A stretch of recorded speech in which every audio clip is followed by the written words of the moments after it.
சற்று முன் வெளியான முக்கிய அறிவிப்பின்படி ஆவணங்கள் ரெடியா? பிஎம் கிசான் பலன் நில விவரங்கள் பதிவு செய்ய விவசாயிகளுக்கு அழைப்பு.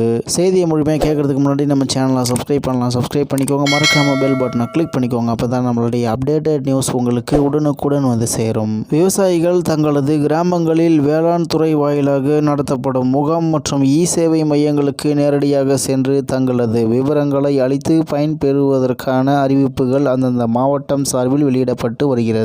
அந்த வகையில் விவசாயிகள் நில உடைமை திட்டத்தில் நில விவரங்கள் பதிவு செய்ய வேண்டும். மயிலாடுதுறை மாவட்ட கலெக்டரும் இது குறித்து அறிவிப்பை வெளியிட்டுள்ளார். தமிழக விவசாயிகளை பொறுத்தவரை அரசின் பல்வேறு திட்ட பலன்களை நேரடியாகவே பெற்று வருகிறார்கள். இந்த திட்டத்தை பெற தங்களது நில உடைமை விவரங்கள், பயிர் சாகுபடி அறிக்கை போன்ற தொடர்புடைய ஆவணங்களை ஒவ்வொரு முறையும் சமர்ப்பிக்க வேண்டியது அவசியமாகும். இதில் ஏற்படும் காலதாமதத்தை தவிர்க்கும் வகையில் விவசாயிகள் நில உடைமை திட்டம் செயல்படுத்தப்பட்டு வருகிறது. எனவே விவசாயிகள் பதிவு விவரங்களுடன் ஆதார் எண், மொபைல் போன் எண் மற்றும் நில உடைமை விவரங்களை சம்பந்தப்பட்ட வருவாய் கிராமத்தில் பதிவு செய்து கொள்ளலாம். மேலும் அடுத்ததாக பிரதமரின் பிஎம் கிசான். இந்த வருடம் முதலில் பிரதமரின் பிஎம் கிசான் பயிர் காப்பீடு திட்டம் போன்ற அரசின் திட்டங்களில் விவசாயிகள் எளிதில் பயன்களை பெறுவதற்கும் தேசிய அளவிலான தனித்துவ அடையாள எண் மிகவும் அவசியமாகும். எனவேதான் வேளாண் துறை தவிர மாவட்ட ஆட்சியர்களும் இது குறித்த அறிவிப்புகளை வெளியிட்டு வருகிறார்கள். அதன்படி பதிவு செய்யாத விவசாயிகள் அனைவரும் தங்களது நில உடைமை ஆவண விவரங்கள், ஆதார் எண், கைபேசி எண் ஆகிய விவரங்களுடன் தங்கள் கிராமத்திற்கு ஒதுக்கீடு செய்யப்பட்ட தோட்டக்கலைத்துறை, வேளாண்மை துறை கள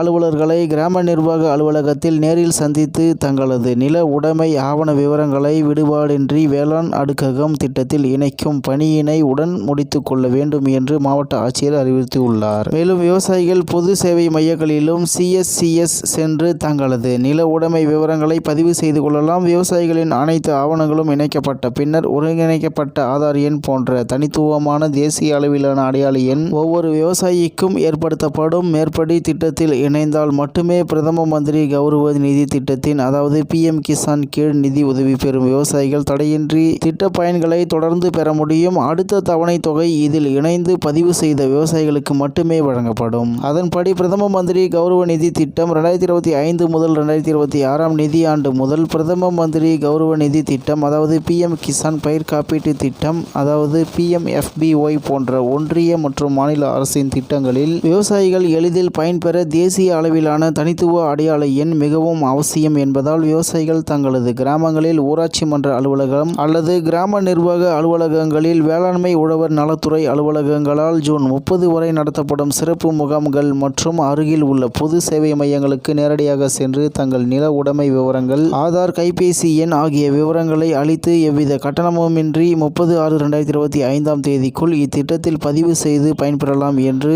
தகவல் வெளியாகி உள்ளது என்பது குறிப்பிடத்தக்கது.